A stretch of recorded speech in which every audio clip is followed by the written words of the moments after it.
In 1715, Louis XV of France solemnly ascended the throne. The young man, or a boy from the Bourbon dynasty, was only 5 years old at the time. From that day on, over the next half of the century, he experienced the death of both his parents, his uncle, the Duke of Berry, and the power of the depraved man named Philippe d'Orléans. Philippe did pretty much everything contrary to what the crowned head of France wanted. And then there's the threat of Spanish king's claim to the throne, obviously uprising. The Guardian insistently advised Louis to marry the daughter of the ruler of the powerful Polish-Lithuanian Commonwealth. The court was restless inside and outside the country.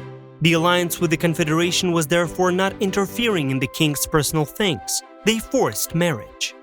And what did the young king actually want for himself? He desired favorites, but Pompadour died. Who's next? The one who became a stranger among her own and a friend among strangers. Yes, we are mentioning now a skillful elite courtesan named Jeanne. Welcome to Flip Side of History. Today we will tell you a story about dirty secrets of Countess du Barry. Let's continue this episode.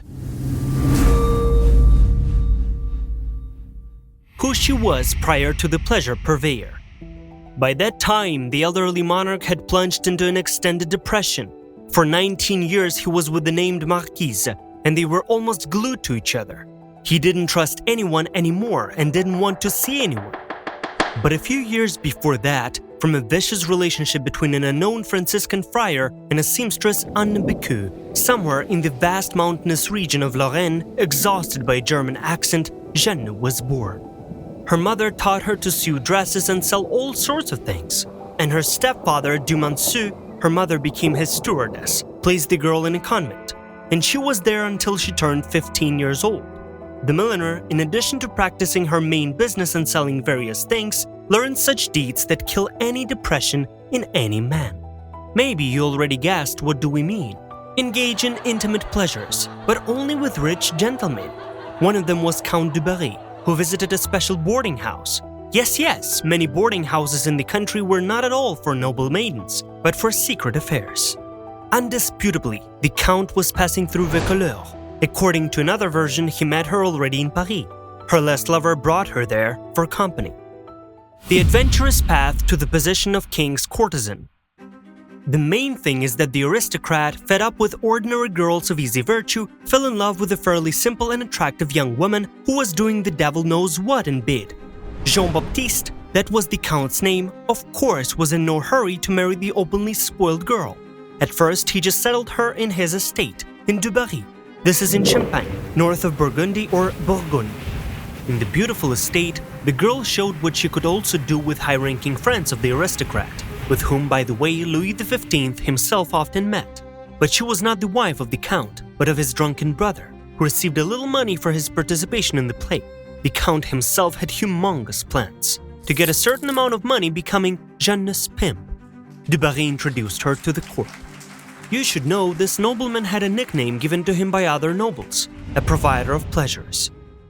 When in a royal bed, the connoisseur of brothels, Du Barry's second nickname, finally brought the wife to the ruler of the estate, and a miracle happened. The depression of a 58-year-old Louis vanished.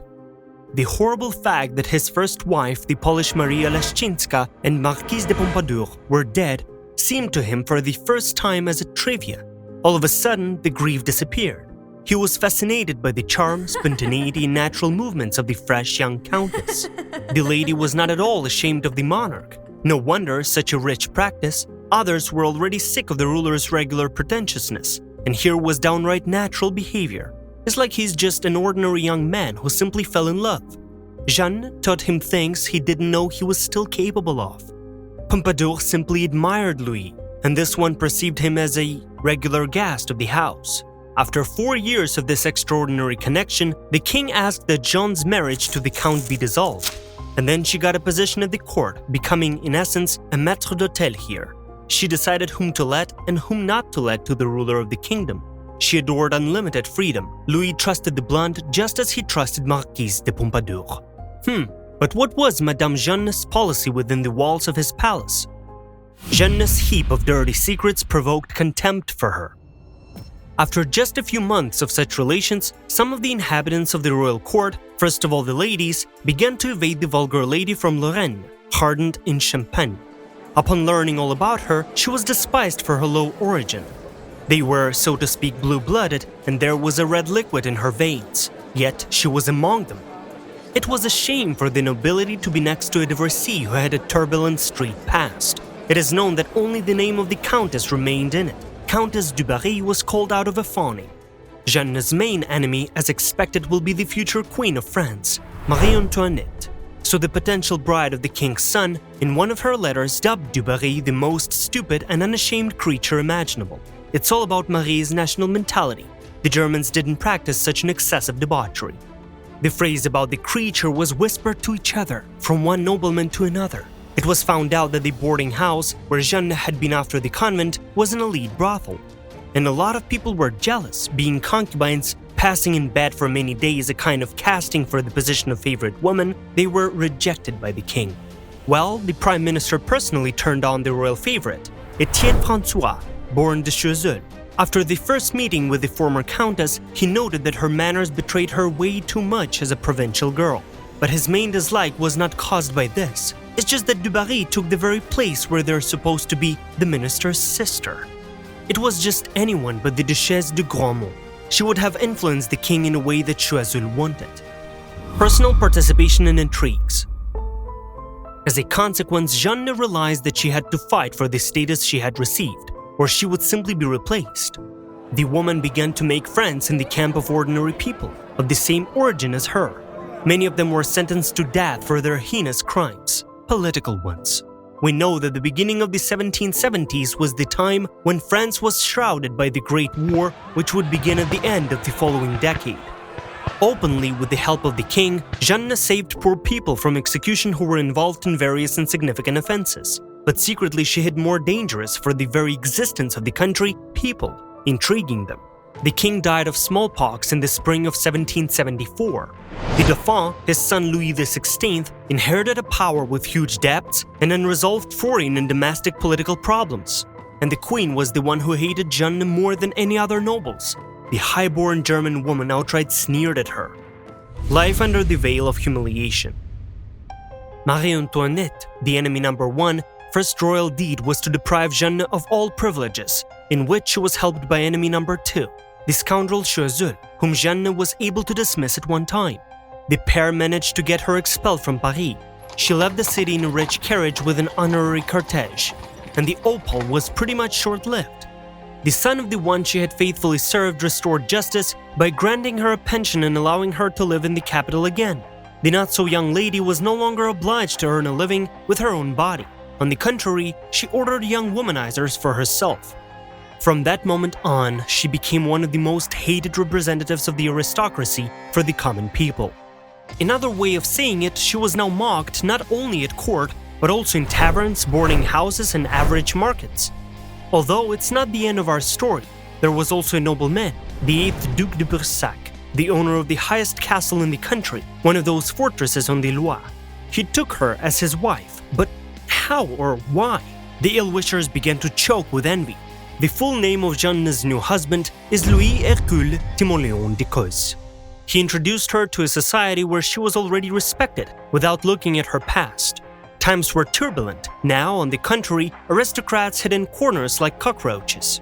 And Jeanne, who had firmly entered the caste of the nobility, now considered her to be one of them. From 1789 onwards, she sheltered royalists. A year later, clouds of people's anger began to gather over Jeanne. In 1792, the National Assembly dismissed de Brissac as commander. Accordingly, his half also lost her last positions. The judgment year of 1793 was getting closer and closer to this doomed family. Bretagne, where royalists were favored, was far away. Thus, there was no help here. The severed head of the hated nobleman de Brissac was carried by the enraged mob through the streets of Paris, impaled on a sharp stick. However, there were a lot of such sticks in 1793. The real horror is that the crowd threw the head of her beloved right at her feet, bursting into the territory of the castle. On the same exact day, the fresh Duchess de Brissac had to leave the nest of the revolutionary events, but she didn't. Probably she didn't understand the seriousness of the situation, or maybe she wanted to die. Let's find out in the following chapter. The end of rich life and then the complete end. The revolutionaries did not appreciate the past exploits of the lady who was once called Jeanne du Barry.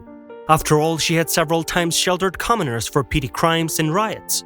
After overthrowing the power of the son of the king whom she served, including in bed and beheading his wife, they sent her to the scaffold as well.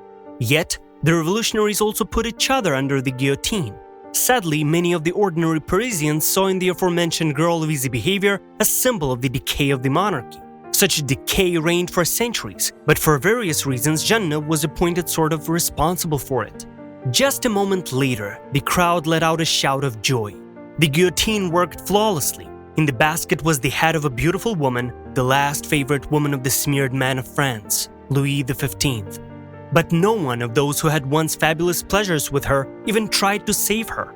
It turns out that she was with the people, with the royal court, and with the aristocracy of the Loire. A complete stranger to all segments of the population at once. You were watching Flip Side of History. Do not hesitate to subscribe, also leave a like and expect new episodes on this channel. And for now, see you later.